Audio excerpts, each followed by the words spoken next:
Kunci anda sukses dunia akhirat, percayalah takdir. Dan semua takdir itu baik, tapi kita belum tahu rahasia. Saya selalu harus dunia, tidak ada akhirat sendiri.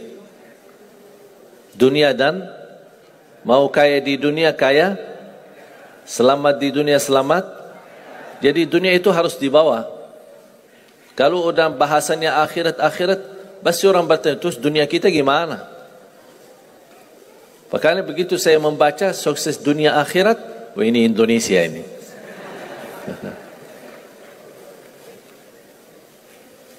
Bahkan hampir setiap ibadah kita pasti yang dikejar dunia. Saya sudah dakwah sebelum di Indonesia, di mana-mana. Tapi baru pertama kali pas saya di Indonesia diminta amalan, gimana supaya dapat amalan mudah kerja, dapat amalan mudah urusan, dapat amalan lancar rezeki, dapat amalan. Jadi ujung-ujungnya semua untuk urus dunia. Makanya saya buatkan satu buku. Habis saya sudah fahami dan belajar di karakter orang Indonesia. Orang Indonesia dah mau yang ribet-ribet, mau yang mudah, yang enak dan masuk surga. Betul? Makanya saya buatkan satu buku 20 amalan mudah tapi pahalanya sangat menakjubkan. Mudah diingat, mudah dihafal, mudah diamalkan, tapi pahalanya sangat luar biasa. Bapak Ibu jamaah sekalian, kalau benar-benar ingin anda sukses dunia akhirat, harus kita percaya sepenuhnya takdir. Kuncinya di situ. Percaya sepenuhnya takdir. Takdir itu menjadi salah satu rukun iman. Rukun iman ada berapa? 6. Rukun Islam 5. Salat berapa waktu? 5 atau 4? Yakin 5. Soalnya benar tak salat subuh?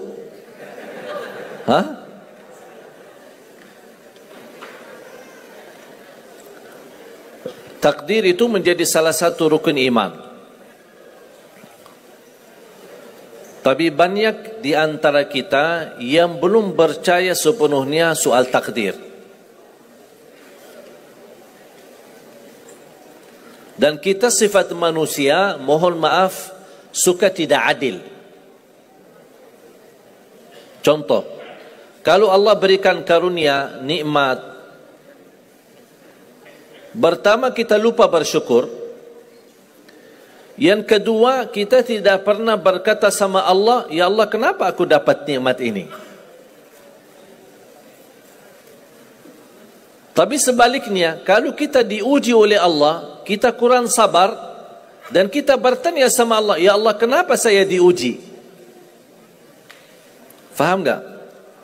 Kalau kita dapat nikmat, ada enggak orang-orang yang lulus misal ujian, dia berkata, ya Allah kenapa saya lulus ujian? Tak pernah. Tapi kalau dia tidak lulus, dia bilang apa? Ya Allah kenapa saya tidak lulus?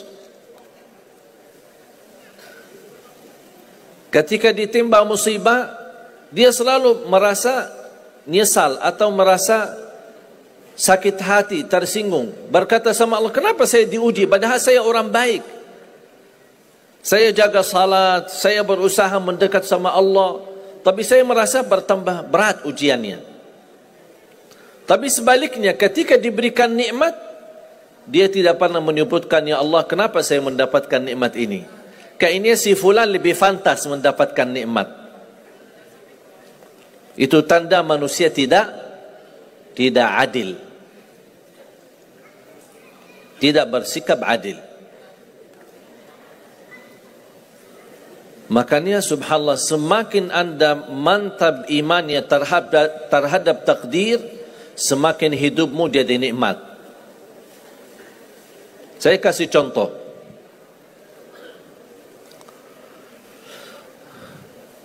Tidak ada persoalan masalah takdir baik. Itu bukan masalah bagi kita. Justru kita bertambah senang kalau kita mendapatkan takdir yang baik. Tapi yang menjadi persoalan bermasalah bagi kita adalah takdir buruk. Ketika ditimpa musibah, ketika ada ujian, ada sakit, kesulitan, penghasilan yang tidak mencukupi, dan banyak masalah keluarga, masalah rezeki, masalah sama majikan, masalah di kerjaan, itu yang membuat banyak beban fikiran.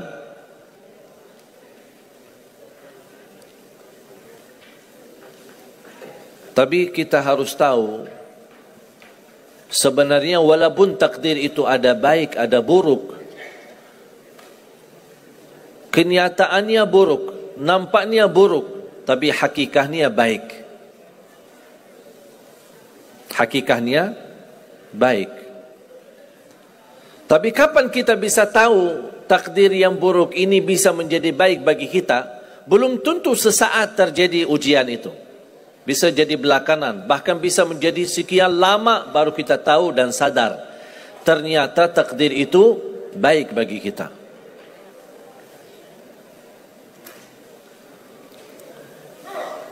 Saya kasih contoh melalui cerita. Saya buatkan satu cerita, ingin memberikan pesan kepada orang muslim, orang beriman, betapa besar karunia Allah dan pertolongan Allah melalui takdir. Ada seorang berdoa, dan saya yakin anda semua berdoa.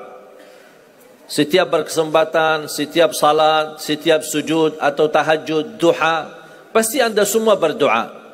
Ada yang diinginkan, ada yang hajat-hajat yang belum terkabul, belum tercapai. Bertemu orang salih, bertemu ulama, bertemu habib, minta didoakan, tolong doakan, semoga lancar urusan saya, semoga dapat jodoh, semoga insya Allah dapat keturunan, semoga hasil dan rezeki yang saya dapatkan menjadi barakah dan bermanfaat bagi saya dan keluarga. Ada orang berdoa kepada Allah Subhanahu wa taala. Mohon jamaah sekalian dengar cerita ini baik-baik, karena ada pesan hikmah yang kita bisa ambil.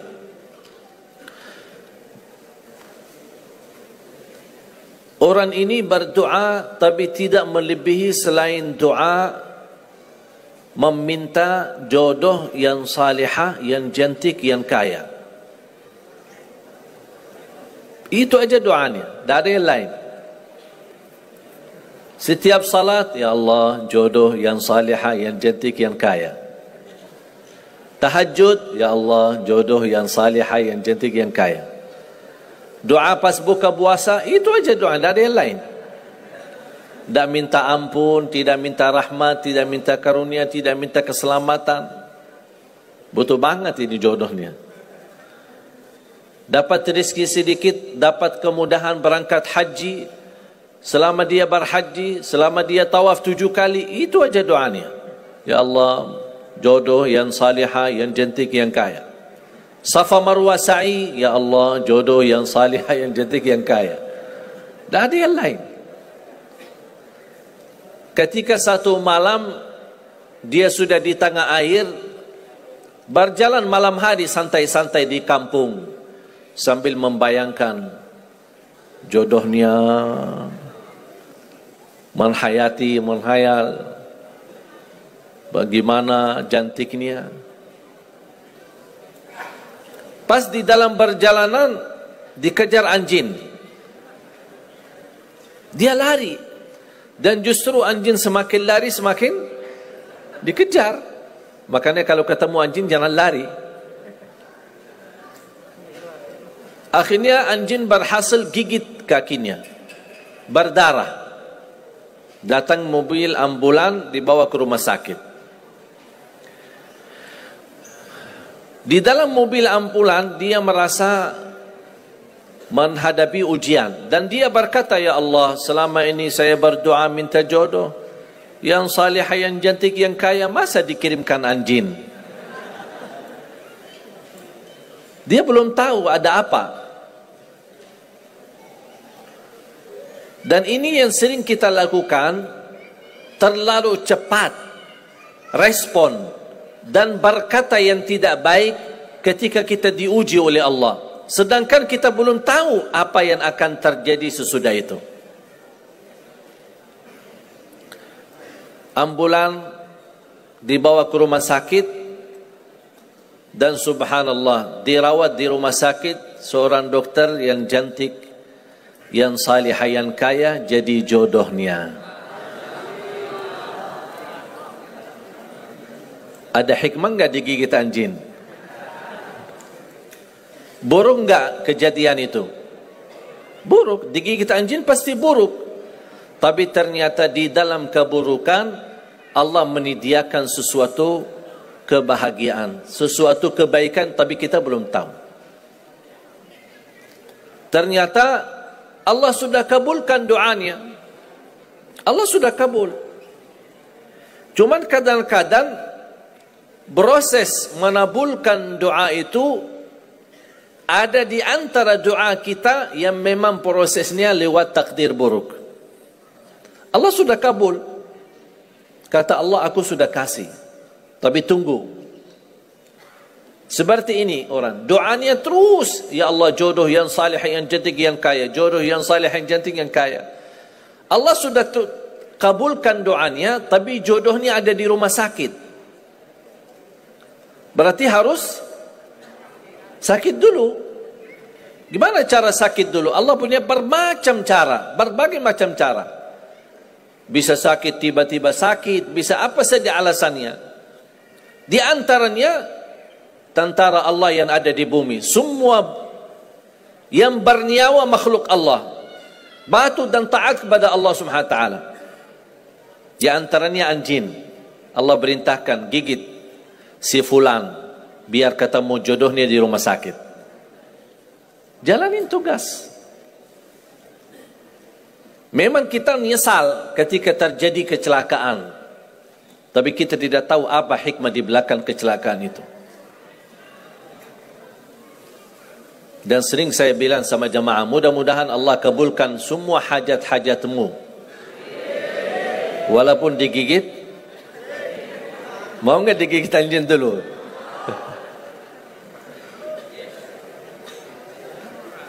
Sebenarnya kalau kita tahu rahasia takdir, apapun yang akan terjadi, kita tidak ada kekhawatiran. Karena kita tahu sesudah ujian ini pasti ada sesuatu kebaikan. Dan yakini Bapak Ibu, Allah Subhanahu wa taala Maha baik. Allah tidak senang menyusahkan hambanya.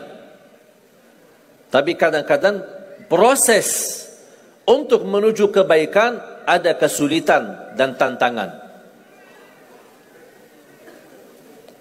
Seperti cerita seorang bapa yang bercita-cita untuk berhaji. Saya bertemu seorang jamaah, usia sudah mungkin 80-an, 80 tahun lebih. Saya pas bertemu diceritakan ini marbot masjid, ahli masjid.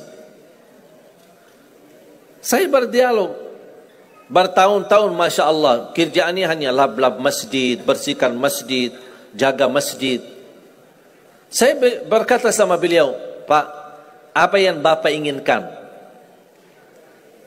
Tahu nggak jawabannya apa? Saya ingin haji. Tapi saya orang tidak mampu. Doakan mudah-mudahan saya bisa haji. Saya bilang insya Allah Pak, kalau soal haji, soal umrah, itu tidak tergantung dengan kemampuan. Ada orang yang tidak punya uang sama sekali, tapi dapat dipanggil bisa haji. Karena haji dan umrah itu hadiah dan panggilan Allah Subhanahu wa taala bagi hambanya. Bahkan justru ada orang yang banyak hartanya tapi tidak tertutup hatinya untuk ke tanah suci. Boleh kita bercita-cita, berkeinginan ke tanah suci, Tapi jangan digantungkan persoalan ini masalah kemampuan. Nanti kalau saya ada uang, saya mau haji dan umrah. Belum tentu saat sudah ada uang, belum tentu haji dan umrah.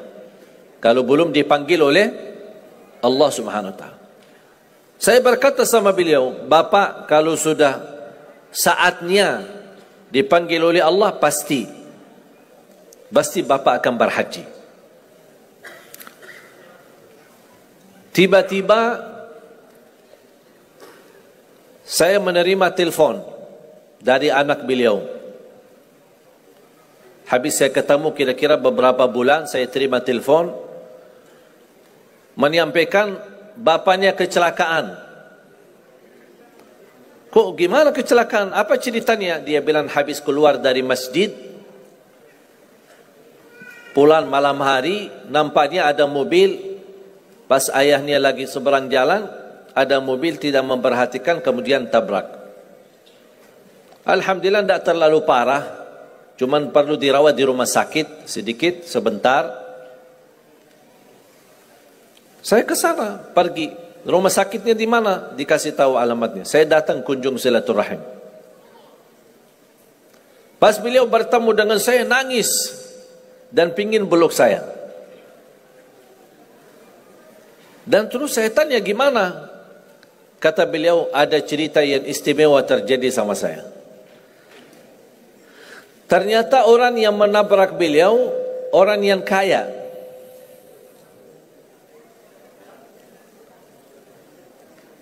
Habis itu, orang yang kaya minta maaf sama si bapak ini. Mohon maaf Pak Haji, mohon maaf Pak Haji. Beliau tambah nangis. Orang kaya bingung, ya kenapa sih setiap mohon maaf mau malah nangis dia. Ditanya kenapa Pak nangis, sakit? Enggak, karena Bapak dari tadi bilang Pak Haji sedangkan saya belum haji. Tertutup hati orang yang kaya yang dia sediakan biaya haji dan bisa berangkat. Dan kata beliau, betul apa yang disampaikan ketika pertama kali bertemu. Kalau sudah saatnya dipanggil oleh Allah, pasti bisa ke tanah suci. Walaupun ditabrak mobil. Berarti intinya apa? Apa yang saya ingin sampaikan, jangan ada yang merasa menolong atau merasa sakit hati atau merasa tersinggung ketika menghadapi ujian. Merasa belum terkabul keinginannya, Allah sudah kabulkan. InsyaAllah tidak ada di antara kita yang ditolak doanya. Cuman kita mohon maaf kadang-kadang buru-buru, ingin selalu semuanya cepat. Kadang-kadang kalau terlalu cepat apa yang kita inginkan kita dapat, itu bahaya juga. Dan Allah ingatkan, kalau manusia, Allah tidak sulit menjadikan manusia semuanya kaya. Kalau sekarang saya bertanya, mau enggak semuanya jadi orang kaya? Pasti mau, siapa yang tidak mau? Coba bayangkan, kira-kira sulitlah bagi Allah menjadikan semua manusia di bumi kaya raya? Sulit tidak? Tapi pertanyaan saya, kira-kira berjalan hidup kita enggak kalau kita semuanya kaya? Bisa berjalan lancar? Masa enggak? Semuanya kaya raya. Gimana kehidupan kita sehari-hari? Berjalan lancar tidak? Kenapa tidak? Saking banyak kekayaannya. Kalau semuanya kaya, memang sulit menjalani kehidupan. Contoh, cari supir. Siapa yang mau supirin kita? Sama-sama kaya. Datang minta tolong sama teman. Boleh enggak ini cariin supir? Aku aja lagi cari supir, tidak dapat. Mau punya perusahaan sendiri, butuh tenaga kerja kan? Semuanya orang kaya. Buat apa kalau mereka semua kaya, masing-masing punya pabrik, tapi tidak ada yang bekerja? Sulit nggak jalan hidup? Sulit. Sama sebaliknya, kalau semuanya di bumi miskin, susah. Kira-kira gimana hidup kita? Ya susah juga. Tidak bisa lancar hidup di dunia. Setiap ada orang datang minta tolong, Pak, apalagi saya, Pak? Saya aja susah. Tapi makanya ada hikmah. Allah menjadikan ada yang kaya, ada yang miskin. Yang kaya menutupi kebutuhan yang miskin, miskin juga menutupi kebutuhan yang kaya. Saling mengisi. Supaya apa? Supaya dunia ini berjalan. Hidup kita berjalan. Tapi coba bayangkan kalau semua orang kaya tidak mau membantu orang miskin. Dan semua orang miskin sombong dan mau melayani orang kaya. Gimana kehidupan kita? Susah. Makanya jemaah sekalian, kunci anda sukses dunia akhirat, percayalah takdir.